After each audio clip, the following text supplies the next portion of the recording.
ഇന്ത്യയിൽ നിന്നുള്ള ഉൽപ്പന്നങ്ങൾക്കുള്ള തീരുവ 50% ഉയർത്തിയ അമേരിക്കൻ തീരുമാനം ബുധനാഴ്ച നിലവിൽ വന്നതോടെ കേരളത്തിന്റെ സമുദ്രോൽപ്പന്ന മേഖലയിൽ കടുത്ത പ്രതിസന്ധി. അമേരിക്കൻ ഓർഡറുകൾ ധാരാളമുണ്ടായിരുന്നതിനാൽ കോടിക്കണക്കിന് രൂപയുടെ സമുദ്രോൽപ്പന്നങ്ങളാണ് കേരളത്തിലെ കമ്പനികൾ ശേഖരിച്ചു വച്ചത്. 6 മാസം മുമ്പ് തന്നെ അമേരിക്കൻ ഓർഡറുകൾ കേരളത്തിലെ കമ്പനികൾക്ക് ലഭിച്ചിരുന്നു. എന്നാൽ ഈ ഓർഡറുകളെല്ലാം അമേരിക്ക തൽക്കാലം മരവിപ്പിച്ചിരിക്കുകയാണ്. ഓർഡറുകൾ റദ്ദാക്കിയ നിലയിലാണെന്ന് സമുദ്രോൽപ്പന്ന കയറ്റുമതിക്കാർ പറയുന്നു. അമേരിക്കയിലേക്കുള്ള മാത്രം പ്രതിവർഷം ഏതാണ്ട് 21,000 കോടിയുടെ സമുദ്രോൽപ്പന്നങ്ങളാണ് കയറ്റി അയക്കുന്നത്.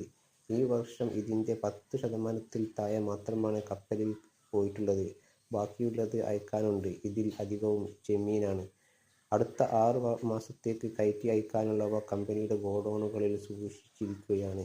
അമേരിക്കയുടെ തീരുമാനത്തെ തുടർന്ന് കേരളത്തിൽ നേരത്തെ ശേഖരിച്ചു വെച്ച ചരക്കിന്റെ മൂല്യം ഏതാണ്ട് 50% കുറഞ്ഞെന്നാണ് കണക്കുകൂട്ടൽ.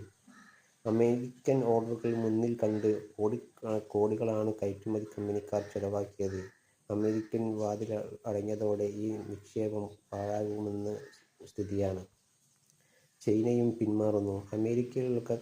അമേരിക്കയിലേക്കുള്ള കയറ്റുമതി വലിയ തോതിൽ കുറയുന്നതിനാൽ ഇന്ത്യൻ ഉൽപ്പന്നങ്ങൾക്ക് വില കുറയുമെന്ന് ചൈന ഉൾപ്പെടെയുള്ള രാജ്യങ്ങൾ കണക്കുകൂട്ടുന്നു.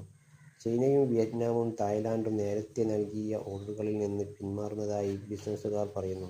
തൽക്കാലം ചരക്ക് വേണ്ടെന്ന് അവരുടെ നിലപാട്. വില കുറയാനുള്ള സാധ്യതയുള്ളതിനാൽ അതുവരെ കാത്തിരിക്കുവാനാണ് അവരുടെ നീക്കം. സഹായം തേടി കയറ്റുമതിക്കാർ. കോടിക്കണക്കിനു രൂപ മുതൽ മുടക്കി വാങ്ങിയ സമുദ്രോൽപ്പന്നങ്ങൾ കയറ്റി അയക്കാൻ കഴിയാത്ത സാഹചര്യമുള്ളതിനാൽ സ്ഥാപനങ്ങൾക്ക് കുറഞ്ഞ പലിശ നിരക്കിൽ വായ്പ അനുവദിക്കണമെന്ന് സീഫുഡ് എക്സ്പോർട്ട് അസോസിയേഷൻ ആവശ്യപ്പെട്ടിട്ടുണ്ട്. പ്രവർത്തന ചെലവിന്റെ 30% വായ്പയായി അനുവദിക്കണമെന്നാണ് അവരുടെ ആവശ്യം. കോവിഡ് കാലത്ത് ഇതുവരെ പല മേഖലയിലും സർക്കാർ സഹായം നൽകിയിരുന്നു. കോവിഡിനേക്കാൾ കടുത്ത പ്രതിസന്ധിയാണ് ഇപ്പോൾ മേഖല നേരിടുന്നത്. മേഖലയെ പിടിച്ചു നിർത്താൻ സർക്കാർ ഇടപെടണമെന്ന് ആവശ്യപ്പെട്ട് സർക്കാരിനെ സമീപിച്ചതായി seafood exporters association vice president Alex K Nainan പറഞ്ഞു.